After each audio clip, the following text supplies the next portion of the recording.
Hi, I'm author Stacy McAnulty, and I had an idea to kick off 2023. I wanted to create a video newsletter for readers. This is going to be my opportunity to talk to you about reading, writing, science, tell you what I'm working on, tell you what I am reading, perhaps give some writing tips and some writing prompts.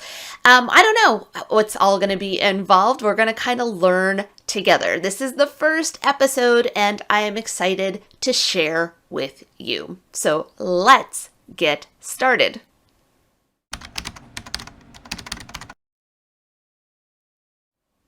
Happy 2023! Are you the type of person that likes to create New Year's resolutions or New Year's goals? I am. I do. I like to start the new year with some things in mind, some things I want to accomplish over the next 12 months. For me, that includes writing a graphic novel. That's on the list for this year for me, top of my list. I hope to write about some of my experiences in middle school. I think that'll be super fun. I've never written a graphic novel before, so there's going to be a lot for me to learn. They're not written in the same way a picture book or a novel is created. Also, I'm not an artist, so it's going to be a long process. If I am able to write the graphic novel, someone else will have to create the art. So we're looking at a project that's actually going to take a couple years, not just be completed in 2023. Though I hope to have my portion of the project done in that time. I also want to work on some other projects, including a sequel to a novel. And I'm kind of in the middle of that right now. And for me, one of the things that is beneficial when working on a project is to do it every day. And when I say every day, I mean weekends, and I mean holidays. I mean when I am traveling and going to another country. If I'm in the middle of writing a book, especially a novel, I need to do a little bit every day. It keeps the story fresh. It keeps the characters in the front of my mind. Not every author writes this way. You know, some want to wait to be inspired. Some authors, write bits and pieces and then put it together. Some like to take big breaks. And there's absolutely no right or wrong way to create a novel. It's actually kind of frustrating that there is no right or wrong way to create a novel. It would be so much easier if there was an instruction book. So if you are a writer, you can certainly work on something every day. You can work on something when you're inspired and come back to it. But for me, I do like to touch on something every day when I'm in the middle of a project. Something else I wanted to bring up about the new year was a thing my husband introduced me to. He saw a video on TikTok. He watches a lot more TikTok than I do. And a guy on TikTok said that if you want to be good at something, just set a small goal of doing it for 18 minutes every day for the whole year. Do it 18 minutes. If you do something 18 minutes every day for the whole year, you're going to get better, and you're going to get better than a lot of other people out there. So it could be writing. That would be a great goal to write for 18 minutes every day. It could be something to do with exercise. It could be, working on your jump shot, your golf swing, swimming, any of those things. Maybe you're a music person. It could be playing the piano or practicing your trumpet. But if you do something just 18 minutes every day, the difference you're going to see at the end of 2023 compared to the beginning, it's going to blow our minds.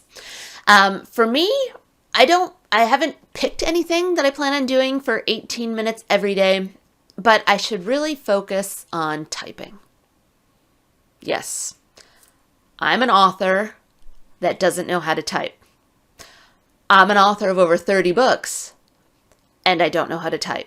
Yeah, I type like this, or maybe like this. I might be able to use 4 fingers.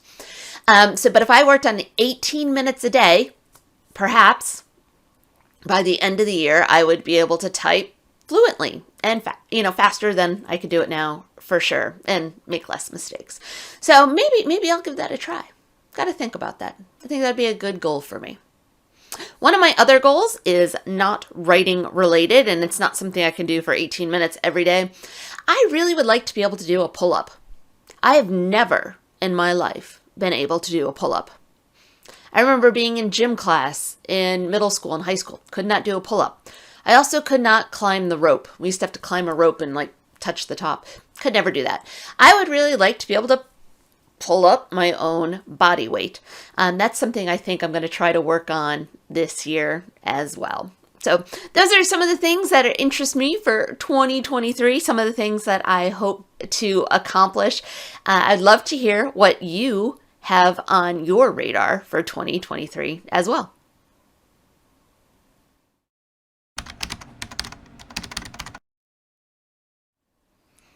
Now I'd like to tell you a little bit about what I've been working on recently. So this week I got something called First Page Passes. The book has already been written. It's already been edited many, many times, and it has now been formatted by design, put together in this case with some art, and it is ready for me to take kind of a first look at the finished product. This is my chance to do some of the cleanup and move things around, maybe change some of the wording that doesn't work, and look for some of the mistakes that I have made and perhaps the designer has made as well. So this book is called Where Are the Aliens? The Search for Life Beyond Earth. It's written by me and the art is by Nicole Miles. It's nonfiction, middle grade, and it'll come out in September. I am so excited about this book because I'm a bit of a space nut. If you had met me when I was like 12, I wanted to be an astronaut.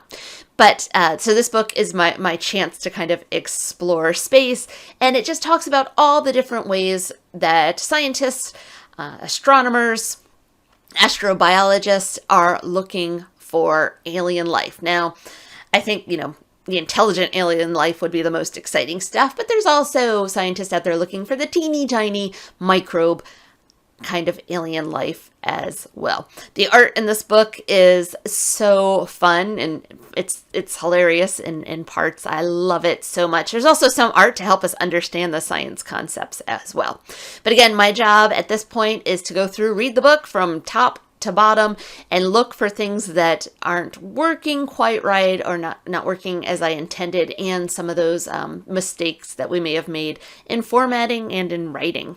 So I go through this and I have to make little notes on the side.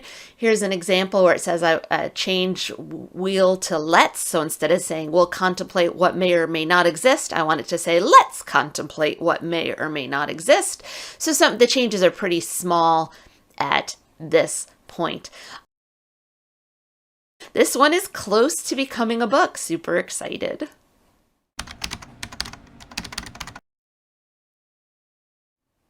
In this newsletter, I want to take the opportunity to show some of the books that I've recently read and loved. And first up is going to be this one, A Rover's Story. It is brilliant. Actually, I am so jealous because I wish I had written something like this. It's got space. It has engineering. It has these raw emotions. It's done so well. I read it in 2 nights and just loved everything about it. It's the story of a Mars rover, a fictional Mars rover named Resilience. It's about Resilience getting ready to go to the Red Planet, going to the Red Planet, leaving behind Earthlings, making friends with other robotic instruments as well. It's amazing how emotionally attached I got to Res and all the other characters in the book. It's just brilliantly done. Highly recommend. You may have already read it. It's doing very well. It's a bestseller already, but this is maybe one of my top books from 2022. It came out a couple months ago, but it is absolutely brilliant. Check it out.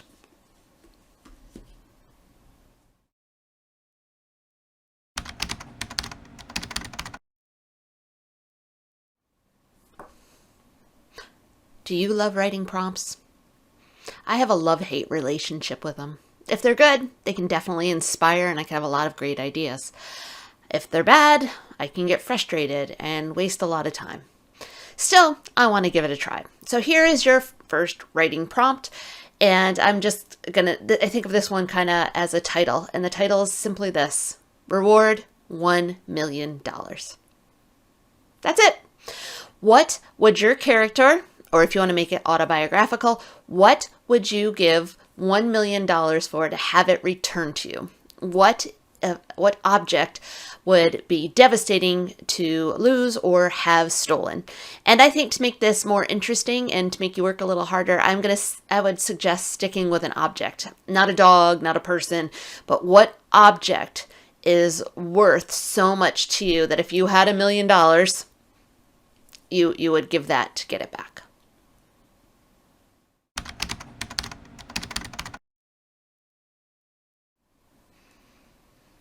The final part of my newsletter is going to be questions and answers. You can send me questions by popping an email to author.stacymcAnulty@gmail.com. Of course, you must ask your adult for permission before sending off an email. Now, I'm going to use questions today from a student named Samantha. She asked, how do you stick to one idea? I always stop and start pieces and rarely finish them. Oh, Samantha, I feel you. I have this problem as well. I'm working really hard on something in front of me. I am struggling. I see all the things that aren't working and all the work that still lies ahead of me. And I might be like, oh, maybe I should just put this aside. And then something like a shiny new idea might pop up over here. And I'm like, oh, shiny new idea looks good. Shiny new idea doesn't seem to have any problems. Shiny new idea is going to be a brilliant story. And I've been doing this long enough to know the shiny new idea is not an easy, brilliant story. It's just new. It just hasn't been looked at closely yet. I have to continue working on what's in front of me. Again, sometimes that's going to be really hard. Some days are going to go better than others.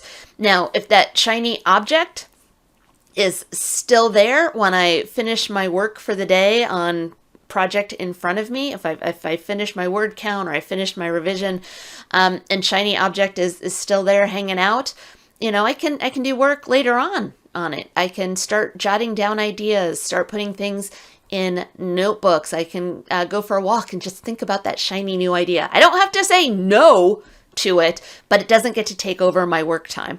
Another thing that I do to keep myself focused is snacks. I'm a big fan of gummy worms and gummy bears. So sometimes I have to bribe myself to stay in the seat. And I'm like, Stacy, sit here and write 50 more words and you can have a gummy worm. Because sometimes writing is super hard and I would rather do anything else, even like laundry.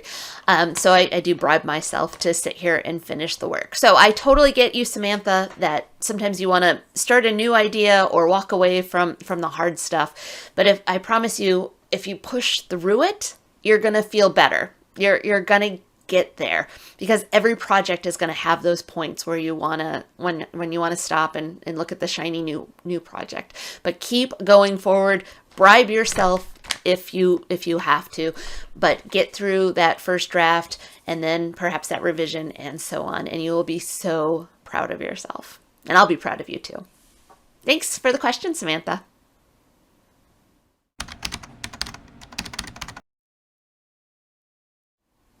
And that's a wrap. Thank you for joining me for my first newsletter.